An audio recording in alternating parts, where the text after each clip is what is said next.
Shani Anand Watanapong, General Manager, Thailand. Okay, thank you.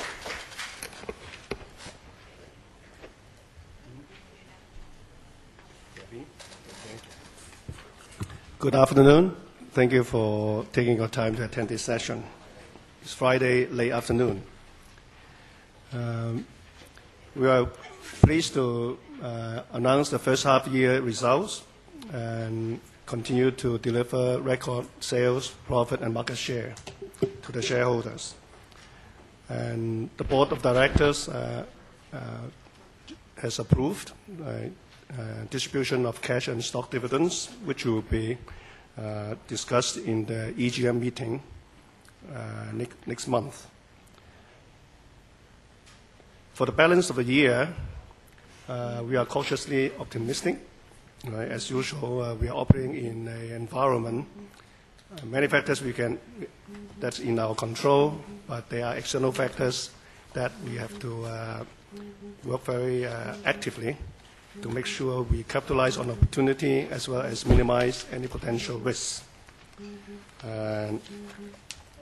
However, as usual, the group is very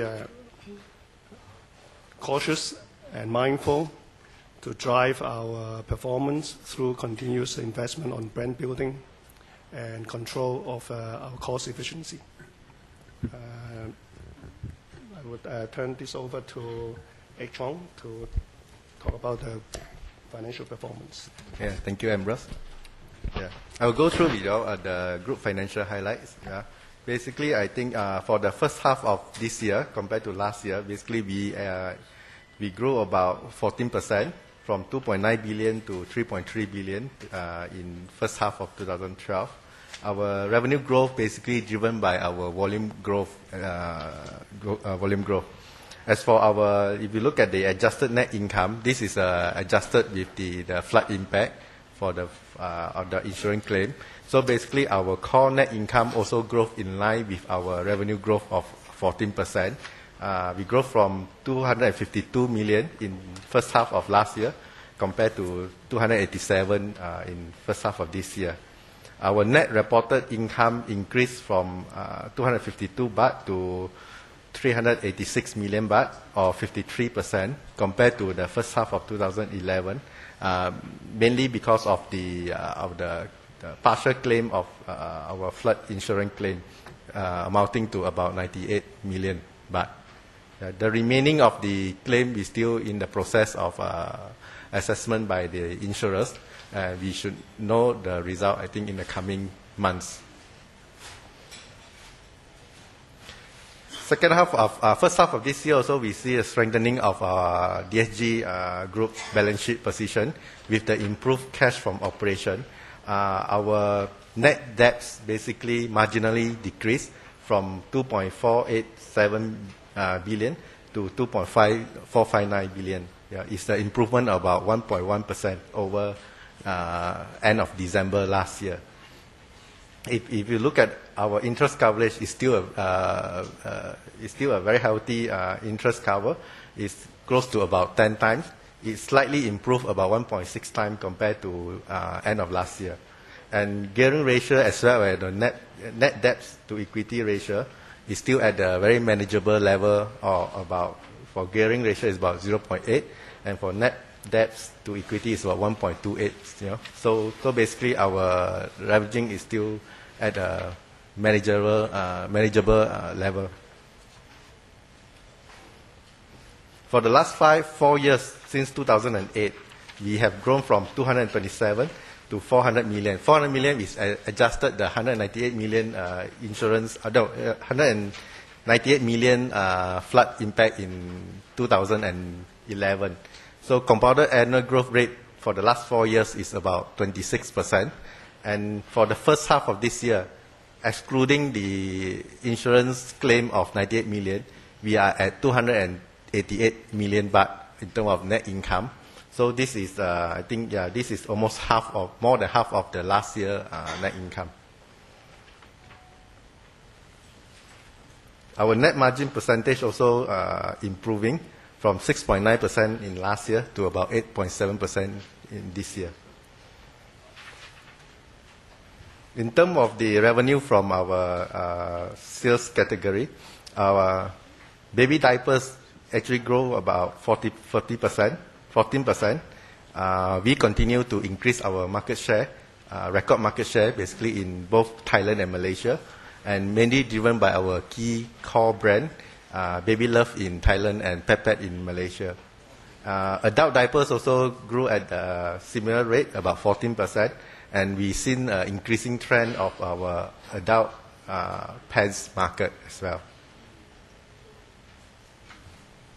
DSG Group revenue is continue supported by our two pillar country, Thailand and Malaysia. The ratio is not changed much, basically 50% from Thailand and about 40% from Malaysia of the total group revenue.